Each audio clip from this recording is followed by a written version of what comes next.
The purpose of this video is to help anybody who is thinking about or has already bought a key shell for their Volkswagen key replacement. Mine was getting a little beat up, and just over the years my buttons, they were on their last leg and panic button was kind of getting bad. So I decided to go ahead and get a refresh. Also my emblem was gone, so it's something you need to put a little bit of time into and have patience with, but it's definitely not impossible.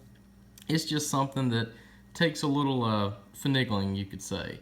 But there's a few things that I wanted to help some people out that I have not seen on the internet that I felt would be very helpful to anybody who is thinking about doing this themselves.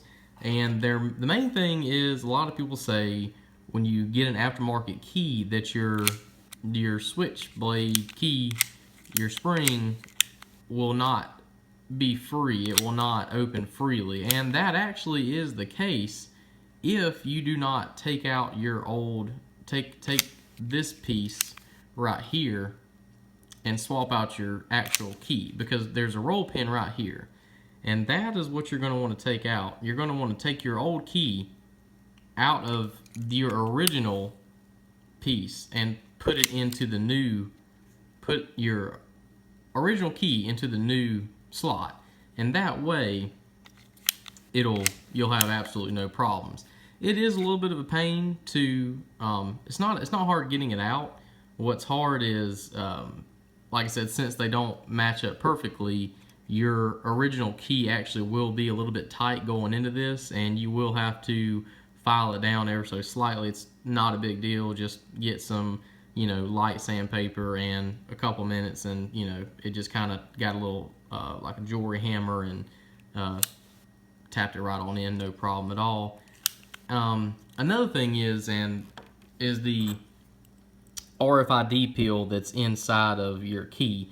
I've seen some videos where people have just crushed these things to get them out. That is definitely dangerous. I would highly not recommend to do that. The best thing to do is get some non-acetone nail polish remover, soak it in there, get something like a little point or a little Phillips head, and you just scrape around the peel. You'll see the epoxy in there. Just scrape around it a little bit. Be careful, and eventually this acetone will loosen up that glue, and you'll be able to pop it out. I tried using Goo Gone. Did not work. It just wasn't cutting it enough. Like, you need something just a little bit stronger. This worked great. I think it's a dollar or two at Walmart or wherever. Definitely helps. I would highly not recommend doing it just scraping it alone. It's probably possible, but it's going to take way too long of time, and you're going to run the risk of breaking that glass peel, and that's something you obviously do not want to do. This will help tremendously, and have a little pick to kind of scrape it out and loosen it up. Lastly, and this is just something that I really didn't know about until I already got into it. I was kind of, at that point in time, I'd already kind of destroyed my old key. Not a big deal, just something I do want to make people aware of, which is your original OEM Volkswagen key actually is considered waterproof. It actually does have a rubber gasket around your chip or your electronics inside, which does essentially make it waterproof. And I will have to contest, I have actually got this wet before, did have an issue. That's not the case with the new ones. They actually are not waterproof. They do not have this gasket around it. Take that for what it's worth. Honestly, I don't really see it as a huge deal. Just treat it like you would a phone or anything else. If you're careful with it, oh, got a little something on it. If you're careful with it and, keep up with your things nice, you shouldn't have a problem with it. This key does look great. I mean, it works fine. The buttons actually light up just how they would on the original one. Emblem looks great.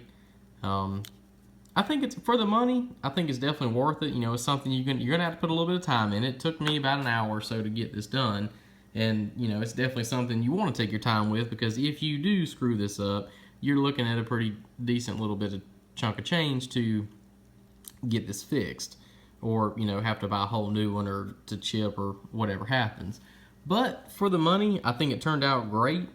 Like I said, just take your time, have some non-acetone nail polish remover, have a little pick, and potentially have something to sand down that key with to put it in the new point, and you'll be fine.